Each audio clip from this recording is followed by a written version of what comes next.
नमस्कार, मैं हूं अबुल नस्र इकबाल और आप देख रहे हैं आंकड़े हमारे, फैसला आपका। सीधे आपको लिए चलते हैं गुजरात, जहां प्रधानमंत्री नरेंद्र मोदी इस समय संबोधन कर रहे हैं। आइए सुनते हैं। તેમ છતાં તમે આટલી મહેનત કરો છો। હું ચૂંટણી માટે નથી આવ્યો ભાઈઓ, હું તો તમારા આશીર્વાદ લેવા આવ્યો છું। કારણ કે જનતા જનાર્દનના આશીર્વાદ એ ઉર્જાનું કામ કરે છે અને મને દેશ માટે દોડવાની, દિવસ રાત દેશ માટે કંઈ કરવાની તાકાત આપે છે, પ્રેરણા આપે છે। આ તમારા આશીર્વાદ એ મારી મોટી ઉર્જા છે। भाइयों बहनों, तो प्रधानमंत्री का संबोधन चल रहा है सूरत से लाइव आप देख रहे थे। आप देख रहे हैं आंकड़े हमारे, फैसला आपका। दिल्ली में एमसीडी चुनाव से लेकर गुजरात में विधानसभा तक चुनावी सरगर्मियां तेज हैं। दिल्ली में एमसीडी चुनाव 4 तारीख को होंगे और इस बार परिसीमन के चलते वार्डों की संख्या घटकर 250 हो गई है। इनमें 42 सीटें एससी कोटे की हैं। 42 में से 21 सीटें एससी महिलाओं के लिए आरक्षित हैं। 7 दिसंबर को एमसीडी चुनाव के नतीजे आएंगे। उधर गुजरात में 2 चरणों में विधानसभा चुनाव होने हैं। चुनाव प्रचार आखिरी दौर में है। सभी दलों ने पूरी जोर आजमाइश कर रखी है। पहले चरण की वोटिंग 1 दिसंबर को है, 89 सीटों पर होगी। दूसरे दौर की वोटिंग 5 दिसंबर को 93 सीटों पर होगी। 8 दिसंबर को नतीजे आएंगे। इंडिया न्यूज दिल्ली से लेकर गुजरात तक मतदाताओं की नब्ज टटोल रहा है। आज आंकड़े हमारे, फैसला आपका में दिल्ली से गुजरात तक सुनिए जनता की बात। तो वोट का अधिकार जितना हमें और आपको है उतना ही किन्नरों को भी है। वडोदरा में इंडिया न्यूज की टीम किन्नरों के बीच पहुंची और उनसे जानना चाहा कि इस बार गुजरात में किसकी बनेगी सरकार। देखिए विद्याशंकर तिवारी की ये रिपोर्ट। आप पहली बार आपका वोट देना है आपको? हाँ जी, मैं पहली बार वोट दे रही हूँ और मुझे लगता है कि मैं वोट दूँ तो मेरे मोदी सरकार को दूँ। क्यों मोदी सरकार को क्यों वोट देंगे? मैं मोदी सरकार को इसलिए दे रही हूँ क्योंकि बहुत अच्छे है वो मोदी सरकार बहुत अच्छे है। क्योंकि मैं उनका रूल्स देख रही हूँ। मैं जब से ये कम से 15-16 साल से मैं देख रही हूँ क्या उनका रूल्स बहुत अच्छा हो रहा है और वो बहुत अच्छा है। यानी उनका जो कर रहे हैं, उनका जो कारोबार कर रहे हैं वो बहुत अच्छा कर रहे हैं। मैं तो ये बोलूँ, मेरा कहना क्या है, जो मेरे गुरु ये आपके गुरु हैं? हाँ। जो बोलेंगे वो सनद है। और ये आपके भी गुरु ये हैं? अच्छा, हमारे दोनों के तो गुरु जो बोलेंगे बस वही सनद है। जहाँ हो जाएंगे वहाँ हम जाएंगे। आपके गुरु कौन है? हमारे गुरुजी घर पर हैं। अच्छा, हाँ। तो उन्होंने क्या डिसीजन लिया है कि वो डिसीजन अब वो गुरुजी को नहीं पता, पर मेरा डिसीजन मैं बोल रही हूँ आपको। बस मैं मोदी जी को और एक बात बताओ। हाँ जी, कभी आपको ये बड़ोदरा लग रहा है ना? हाँ, बट ये बड़ोदरा ही है। तो बड़ोदरा में कभी आप लोगों के साथ ऐसी कोई घटना हुई जब आपको ये लगा हो कि नहीं, ये नहीं होना चाहिए? वही लॉकडाउन के समय हो क्या? हाँ, वही लॉकडाउन के समय की बात है। और कुछ नहीं, मांगने खाने को नहीं मिला था। हम बहुत परेशान थे और पब्लिक को देख के हमने हमारा सोना सब गिरोह में रख के पब्लिक को अनाज बांटा होगा। आपने वीडियो तो देखी होंगी। गरीबों के लिए हमने दान किया, उनके लिए सेवा किया, पानी किया, बहुत कुछ किया। वो बेचारे लोग चाय के लिए, हर एक चीज़ के लिए तड़प रहे थे, तो हमने उनको बहुत हेल्प की। आपके ग्रुप में कितने किन्नर हो? हमारे ग्रुप में 60-70 इतने जाने हम पूरे टोटल। कितने? 60-70 मतलब? हाँ, 70 जने। हाँ, तो 70 जने यही काम करते हैं? नहीं, ये हमारे बस्ती के अंदर आता है, तो इसलिए हमारे मालक जो है ना वो हमको यहाँ पे, हमारा बस्ती भी है और ये भी है। अमुक समय यहाँ पे आ जाते हैं, अमुक समय बस्ती चले जाते हैं। पर हमारा रूल्स है यहाँ पे टोलना का, मांगने का, और हमारे इसमें भी गुजारा हो जाता है। तो रूल्स तो आप लोग अपने बनाए हो ना? कई लोग, हम लोग आ रहे थे ना जब, हाँ जी, हाँ, बोल रहे थे देखिए जबरदस्ती गाड़ी रोक के मांग रहे हैं ये लोग हैं। अब वो नहीं, ऐसा नहीं होता है, ऐसा कभी नहीं। आप दो है तो भी अच्छा है, नहीं भी दो है तो भी अच्छा है। अच्छा, आप वही बताओ कैसे? हाँ जी, कोई गाना का गुनगुनाओ, कैसे मांगते हो? किसी तुम्हें दिल लगी फूल मोदी सरकार में जाना पड़ेगी, मोहब्बत हमारे इंडिया में तुम उजाला कर दो बस मोदी जी के लिए। अच्छा, यही रहना। तो ये है किन्नर समाज के लोग। हम अपने चुनावी यात्रा में साउथ गुजरात से चले थे और वहाँ से होते हुए अब आप पहुँचे हैं बड़ोदरा में, और यहाँ पे रास्ते में मिल गए ये किन्नर समाज के लोग। तो हुआ कि इनकी भी राय पूछ लेते हैं, इनकी क्या दिखते हैं, कैसे गुजारा करते हैं। जैसा कि इन्होंने बताया, कोरोना काल के दौरान जो है बहुत ज़्यादा दिक्कत हुई थी और उस दिक्कत का इन लोगों ने सामना किया जैसे तैसे। अब ये लोग मांग करके, या परिवार में कोई शादी होती है, बच्चे होते हैं तो गुजारा करते हैं। लेकिन एक चीज़ इनके साथ भी दिखा कि मोदी सरकार को लेकर के मोदी का जादू जो है इन लोगों पे भी काम कर रहा। कहते हैं कि हम सुरक्षित हैं उनके टाइम में, इसलिए हम उनको वोट करेंगे। गुजरात के वडोदरा से किन्नरों की आप राय सुन रहे थे, क्या कहते हैं इन चुनाव को लेकर। हम आगे कुछ और लोगों की आपको बयान सुनवाएंगे, उनकी राय आपको दिखवाएंगे कि क्या कह रहा है गुजरात का वोटर। लेकिन उससे पहले एक रिपोर्ट आपको दिखाते हैं। गुजरात की जो राजनीति है उसको समझिए इस एक्सक्लूसिव रिपोर्ट में। विधानसभा की सीटें हैं जलालपुर, गणदेवी, वासंत और नवसारी। इसमें से 3 सीटों पे अभी तक वासंत को छोड़ करके बीजेपी काबिज थी और एक जगह पे कांग्रेस थी। अब की बार बीजेपी ने क्या किया है कि बीजेपी की ये स्टाइल है, जहां देखते हैं कि एंटी स्टेब्लिशमेंट फैक्टर काम कर रहा है तो तुरंत जो है पुराने चेहरे को बदल देती है। बीजेपी ने 2 सीटों पे, एक नवसारी में इन्होंने राकेश भाई देसाई को उतार दिया है, जो पहले पीयूष भाई थे यहाँ पे, और दूसरा जो इन्होंने उम्मीदवार बदला है वो एक सीट से और बदल दिया है वासंत से। तो इस तरीके से बीजेपी ने 2 सीटों पे अपना उम्मीदवार बदल दिया है और इन 4 सीटों पे बिल्कुल ये सूरत के बगल में है।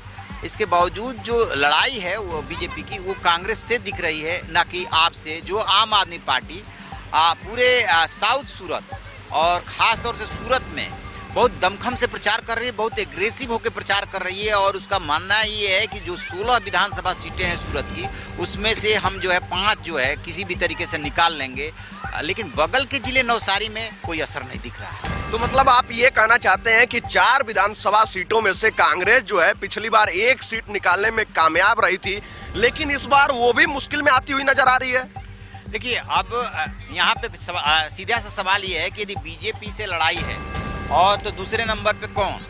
स्वाभाविक सी बात है कि वो कांग्रेस ही है जो पूरे गुजरात में बीजेपी को टक्कर दे रही है या उससे लड़ाई ले रही है। आम आदमी पार्टी ने कुछ क्षेत्रों में इस लड़ाई को त्रिकोणीय बनाने की कोशिश की है, उसमें से साउथ गुजरात भी है। अब साउथ गुजरात की यदि बात करें तो साउथ गुजरात में कुल 35 सीटें हैं। इसमें से पिछली बार 25 सीटें बीजेपी ले आई थी, 8 सीटें कांग्रेस को गई थी, 2 अन्य के खाते में गई थी। और इसमें से जो मेन जिले और इलाके हैं वो सूरत है, नवसारी है, भरूच है, डांग नर्मदा है, तापी है, वलसाड़ है। इस तरीके की ये पूरे क्षेत्र बन रहे हैं। तो आम आदमी पार्टी का जो दिख रहा है वो ज्यादा सूरत में ही दिख रहा है। मतलब सूरत यानी कि सीमित दायरे तक ही आम आदमी पार्टी अभी सीमित है। हाँ बिल्कुल। और उससे भी जो कतारगाम से आम आदमी पार्टी के प्रदेश अध्यक्ष लड़ रहे हैं गोपाल इटालिया, उन्होंने प्रधानमंत्री नरेंद्र मोदी को लेकर के आपत्तिजनक टिप्पणी करके वो चर्चे में काफ़ी आ गए थे और तभी से उनको जाना जाने लगा। अदरवाइज उसके पहले गुजरात के लोग जानते होंगे, देश के लोग नहीं जानते थे। वो जो कतारगाम से लड़ रहे हैं उनकी खुद की सीट बहुत टफ सीट बताई जा रही है, उससे ज़्यादा अच्छी सीट आपके लिए वारछा वाली बताई जा रही है। बिल्कुल। देखिए, लड़ाई जो है वो कहीं ना कहीं भाजपा और कांग्रेस के बीच में ही नजर आ रही है। और साउथ गुजरात में जैसा कि सर ने भी बताया कि बीजेपी का दबदबा रहा था, 35 सीटों में से बीजेपी 25 जीती थी। लेकिन सर यहाँ समुद्र की लहरें जो है बहुत ही तूफानी नजर आ रही हैं, बहुत ही तेज तरार हैं। ये लहरें जो है पैरों तले की जमीन खिसका दे रही हैं, ठीक उसी तरीके से जैसे राजनीतिक दल के नेता जो है अपने बयानों से, अपने शब्दों से लोगों को झकझोर देते हैं और लोगों का रुझान उनके तरफ हो जाता है। देखिए क्या है राघवेंद्र, इस चुनाव में प्रकृति बहुत कुछ संदेश देती है और ये जो समुद्र की लहरें हैं वो बता रही हैं, वो गतिमान है। जब महात्मा गांधी यहाँ पे नमक बनाने आए होंगे तब शायद उनका जो वेग रहा होगा इससे भी प्रचंड रहा होगा, लेकिन उन्होंने अपने इच्छा शक्ति से ये साबित किया था कि यदि इंसान चाहे तो कुछ भी कर सकता है। देश की आज़ादी को 75 साल हो चुके हैं, लेकिन जो जैसे मुद्दे हैं बेरोजगारी के, महंगाई के, गरीबी के, अशिक्षा के, उसके तरफ राजनीतिक दलों का ध्यान नहीं है। और इस चुनाव में जितना हम और आप साथ घूम रहे हैं, देखा सुना पाया, उसमें इमोशनल इशू, इमोशनल कार्ड तो काम कर रहा है, लेकिन ये मुद्दे जो है बनाने की कुछ ने कोशिश की, मुद्दे नहीं बन पा रहे हैं। और जब तक मुद्दों पे चुनाव नहीं होगा तब तक ऐसे मुद्दे जो बैकग्राउंड में चले जाएंगे और दूसरे इशू पे चुनाव होता रहे। तो अभी तक की चुनावी यात्रा में आपको क्या लगा कि गुजरात विधानसभा चुनाव में क्या प्रमुख मुद्दे नजर आ रहे हैं? गुजरात विधानसभा चुनाव में अब की बार जो प्रमुख मुद्दा मुझे समझ में आ रहा है वो मुद्दा भी नहीं कह सकते। एकमात्र जो चुनाव हो रहा है वो है पीएम मोदी का फेस बीजेपी की तरफ से।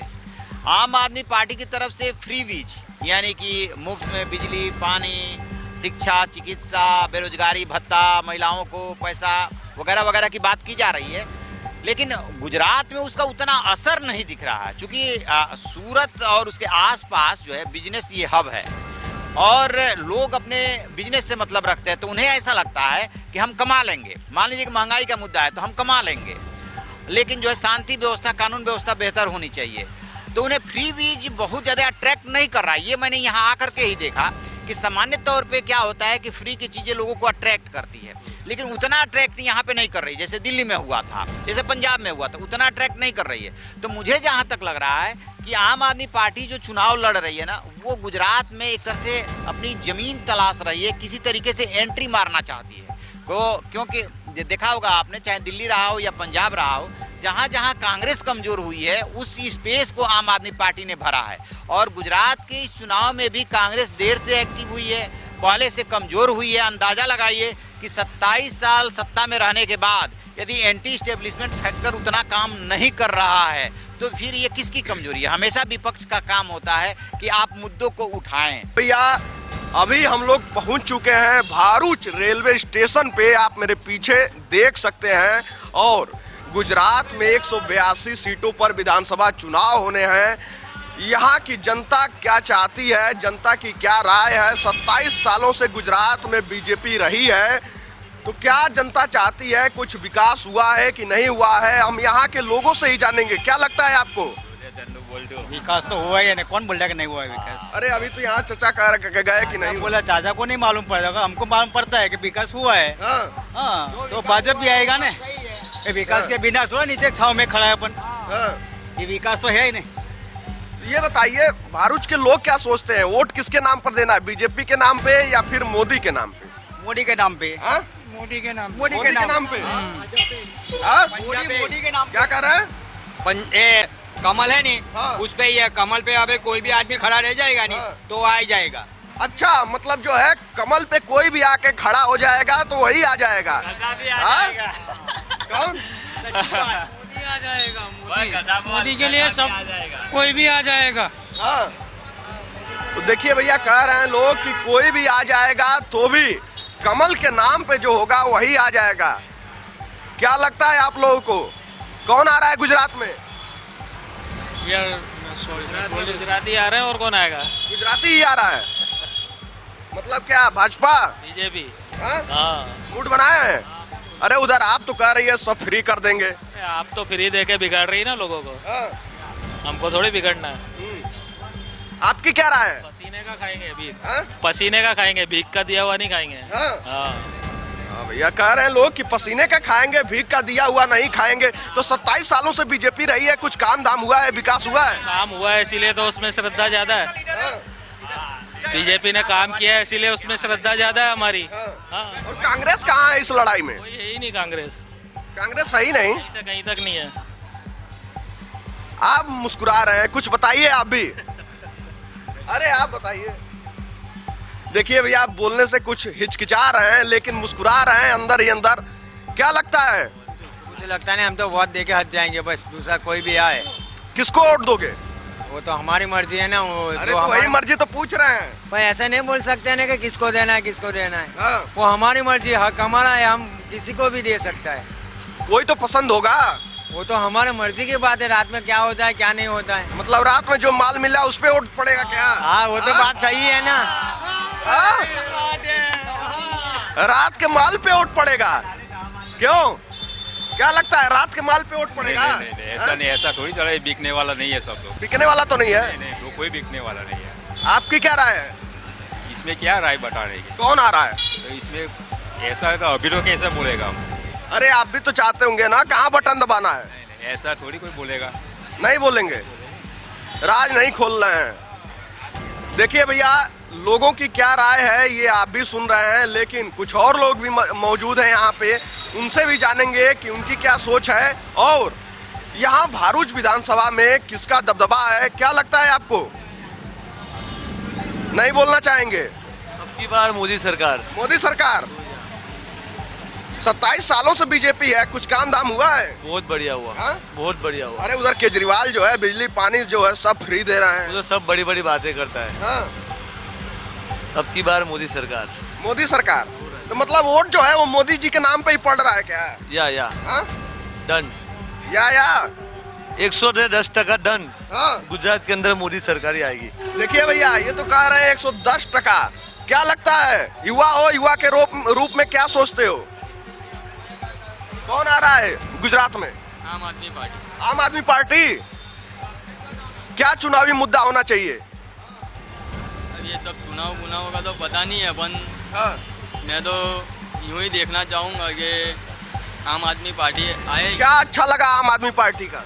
सभी फ्री है भाई, सब फ्री है। खाने का बोल रहा है तो सब फ्री करने का बोल रहा है वो। तो मतलब घर बैठ के ही खाना चाहते हो क्या? हाँ हाँ? काम धाम ना करना पड़े, घर बैठ के खाओ। हाँ। हाँ? क्या इनकी राय सहमत हो? तुम्हारों को फ्री हो, हाँ? तुम्हारों को भी सब फ्री होगा तो तुम क्या चाहो? तो देश कैसे चलेगा? ये तो कह रहे हैं सब फ्री होगा तो खाएंगे बैठ के। हाँ? क्यों चचा? ये तो कह रहे हैं सब फ्री चाहिए, वो तो कह रहे हैं सब फ्री चाहिए। फ्री का के लिए चाहिए हमको, हम देंगे, मेहनत करेंगे। हमारे तो देखो, मेरी बात सुन लो, हाँ? कांग्रेस आए, भाजपा है कि आम पार्टी आवे, हाँ। हमारे तो किक मार के की मारने की नहीं है। हाँ? कोई भी आए, हाँ। हमको कोई फायदा नहीं है। हम वोट देंगे, वो जरूर देंगे, क्योंकि वो हमारा अधिकार है। हाँ। बस, दूसरा कुछ बोलना नहीं है। लेकिन युवा जो है ये क्यों सोच रहे हैं कि जो है सब फ्री मिलेगा तो ही काम चलेगा? ऐसा किसने बोला है कि फ्री करे मिलेगा? तो यही तो बोल रहे हैं आपके साथी जो लोग। अब वो भाई आन पार्टी वाला बोल रहा है कि भाई बिजली कम कर देंगे, वो कर देंगे, इसलिए वो सब बोल रहे हैं ना। हाँ। अभी वो जो एक सूरत में भी किया था, हाँ। अभी दिल्ली में किया है, हाँ। तो यहाँ गुजरात में का तो लाइट बिल तो हमारा बहुत अच्छा है, वो फ्री कर देगा तो आम पार्टी आए तो। भरूच के एक हिस्से के लोगों की राय आप सुन रहे थे और भरूच में ही हमारे सहयोगी विद्याशंकर तिवारी ने लोगों से बात की और ग्राउंड जीरो पर क्या माहौल है जानने की कोशिश की। या गुजरात में विधानसभा चुनाव है और इस चुनावी यात्रा के दौरान हम लोग इस समय पहुंच चुके हैं भरूच जिले के मां नर्मदा की गोद पे और हमारे साथ मौजूद हैं इन खबर के संपादक वीएस तिवारी जी। अब हम यहाँ की जातिगत समीकरण को समझेंगे और पांचों विधानसभा सीट के बारे में जानेंगे। देखिए, सूरत से महज 65 से 70 किलोमीटर ये दूर पड़ता है भरूच, और इसमें आदिवासी बेल्ट भी है भरूच में। और यहीं पे बीटीपी जो पार्टी है, जो पिछले चुनाव में 2 सीटें जीती थी, उसके प्रमुख छोटू भाई वसावा जो है झागड़िया से चुनाव लड़ रहे हैं और उनका मुकाबला करने के लिए बीजेपी ने उतारा है रितेश वसोवा को, आपने उर्मिलाबेन वसोवा को, कांग्रेस ने जो है फतेह सिंह वसावा को उतारा है। इस बार जो है बीजेपी ने जो कैंडिडेट दिया है वो काफी अच्छा जो है मुकाबला होने वाला है, क्योंकि रितेश वसावा जो है वो बीटीपी से ही आए हैं, इसलिए वो सब जानते हैं। बात करें एक सीट, यहाँ पे जो 5 सीटें हैं उसमें से एक सीट इनके पास बीटीपी के पास है और एक सीट कांग्रेस के पास है। कांग्रेस में जो जम्बूसार है वहां पे एमएलए हैं संजय सोलंकी, और बीजेपी के ने उतार दिया आपकी बार डीके स्वामी को। ये मंदिर के महंत है, पहली बार उतरे हैं, ओबीसी से हैं। आपने उतारा है आसिफ पटेल को, जिन्हें कि साजिद रेहान भी इनका नाम है। और यहाँ पे जो इक्वेशन है वो बीटीपी ने उतारा है मणिलाल पांड्या को। मुस्लिम जो है यहाँ पे 45% है, डिसाइडिंग फैक्टर है। राजपूत दरबार है, पटेल है, तलपड़ा पटेल 10%, ओबीसी जो है 25 से 30% है। ये सीट कांग्रेस के भी कब्जे में है। बीजेपी की पूरी कोशिश है कि किसी तरीके से इस सीट को कांग्रेस से ले लिया जाए। दूसरी सीट जो है वो वागरा है। वागरा में अरुण सिंह राणा, बीजेपी जो कि पहले कांग्रेस में हुआ करते थे, वो 2 बार से विधायक हैं और हैट्रिक लगाना चाहते हैं। कांग्रेस ने जो है सुलेमान पटेल को उतारा है, जो पिछली बार महज 3000 वोट से हारे थे। कांग्रेस की कोशिश है कि इस सीट को बीजेपी से छीना जाए, यानी कि यहाँ कांग्रेस और बीजेपी में मुकाबला चल रहा है। यहाँ पे जो है आपने उतारा है वो जय सिंह दरबार को उतारा है, जैन दरबार को। 35% मुस्लिम है, 14% राजपूत दरबार हैं और 10% जो है कन्वर्टेड मुस्लिम्स हैं। SC ST का अच्छी यहाँ पे आबादी है। BTP यहाँ से इलियास मंसूरी को चुनाव लड़ा रही है। झागड़िया की बात मैं आपसे कर चुका, जहाँ की BTP के प्रमुख छोटू भाई बसेवा लड़ रहे हैं। अब बात करते हैं भरूच की। तो भरूच में दुष्यंत भाई पटेल जो है वो अभी विधायक थे, लेकिन उनको इस बार बीजेपी ने बदल दिया है एंटी स्टेब्लिशमेंट फैक्टर से बचने के लिए। और उसने जो उतारा है अब की बार, वो रमेश भाई मिस्त्री को उतारा है। वो एक बार विधायक रह चुके हैं। बीजेपी इस सीट पे जो है 30 साल से कब्जा है उसका। और कांग्रेस ने उतारा है वो जयकांत पटेल को उतारा है, वो लेउआ पटेल हैं। और बात करें यदि आपकी, तो वो मनहर भाई परमार को उतारा है।